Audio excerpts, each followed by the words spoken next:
Hey, what's going on, everybody? Welcome back to another moment of gratefulness with me. I'm really glad that you're here. So today's moment of gratefulness is preventative maintenance. I had to actually do some research on this, because is it preventative or preventive? Hey, fun fact, I found out it's either or, and they both mean the same thing. So if you were thinking oh, he just said that wrong, you're wrong. I looked it up. All right, so we're both right, and you can say it either way you want to. Anyway, preventative maintenance. So I used to work for a HVAC company. I know, it's crazy, right? I mean, those of you that know me know that I don't know my way around anything outside of the house. Not many things inside the house either, but it was in sales, and I did know sales. I worked, in sales all my life. So the whole point was to sell preventative maintenance plans to businesses on their HVAC system. So I learned a lot about why that's important. I didn't learn a lot about the preventative maintenance because I don't do it to mine. So whatever, my dad does it. Shout out Don Duran, appreciate it.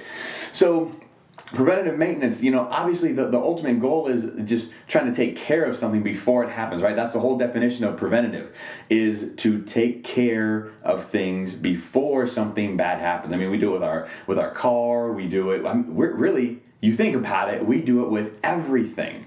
I mean, you really think about it, preventative maintenance goes on all around us, right? With our cars, with, the air conditioning in the houses, with our lawns. I mean, a lot of things that we do is preventative maintenance. Well, maybe, it may be reactive, but we should be doing preventative. So why this came up was I heard a story by Zig Ziglar, which if you haven't checked him out, man, he's hilarious.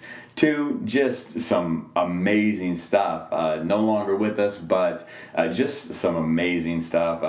The cool thing is you listen to a lot of these things, a lot of these people like Jim Rohn, Zig Ziglar, that are no longer here on this earth.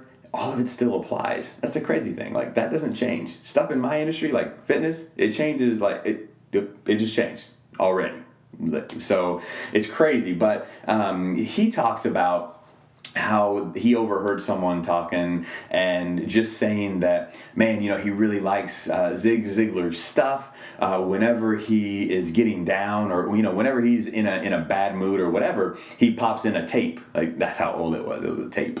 I don't know the last time I had a tape, but anyway, he pops in one of Zig's tapes, and it helps him out. So he was excited about that. So Zig's point was although he's flattered that that his information helps him out that much, he's like, why do you wait?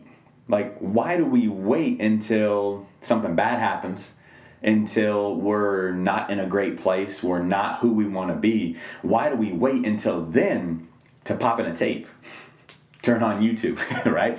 Either one of those. Hey, turn on one of my videos. Who knows? But why do we wait until something bad happens, until we need it? Then we try to pull ourselves out. So his point was, why don't we do it preventatively? Why don't we listen to stuff every day? Why don't we try to read as much as we can, every day? Why don't we do something to protect from maybe not bad things happening, because it is going to happen, right? But maybe not going so far down the road of where you don't want to be when that bad thing happens. I see a lot of things in my head when I talk, and a lot of them have to do with meters, what I'm talking about is, if we're up here and we're not taking in any sort of good information, anything like that, something bad happens and we get down here. All right, so now to get back up, we got to go all the way back up and then more to progress. Well, what if, we're up here, and because we've been feeding ourselves with all this information, we don't go down as far. So we got less to come back up, less to start making progress, because we're prepared. We have an armor on. So to Zig's point, it's easier to stay up than it is to get up. So is it more work to react or prevent? It take more time. What is it? Does it take more time to react to something that has already gone wrong? Or is it less work to, do the little things throughout time and to prevent it?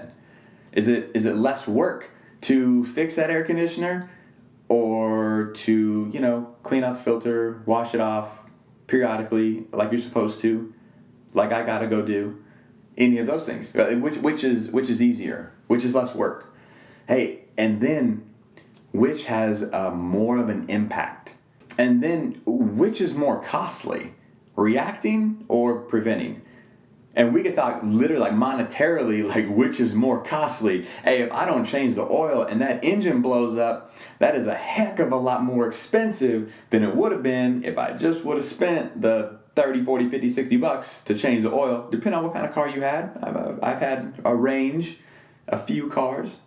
But anyway, that's not what we're talking about. So what would it be to just get the oil changed as opposed to replacing the engine? Nah, a lot less, right? A lot less of trouble too.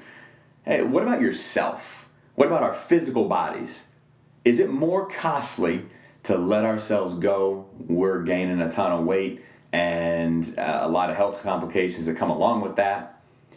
Is that more costly than it would have been just to pay attention a little bit? Like, not even some strict dieting stuff, but literally just have a mindfulness of what we're eating. Or get your butt up and exercise. Do a little something, right? Shout out Synergy Athletics, finish strong, finish strong.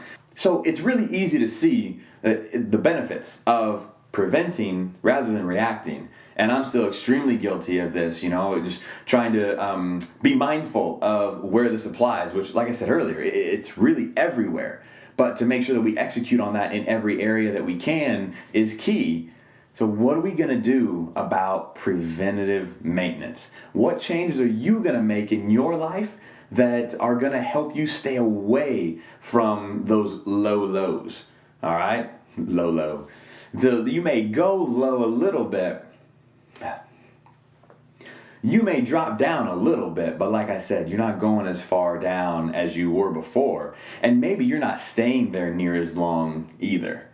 So, man, that's my challenge to you. Like, what are you going to do? If you could, comment below. Leave me a comment. What's one change that you are going to make that will go towards preventative maintenance on yourself?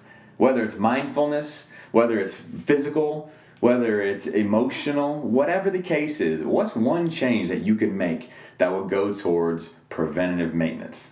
So that's what I'm grateful for today, preventative maintenance. What are you grateful for?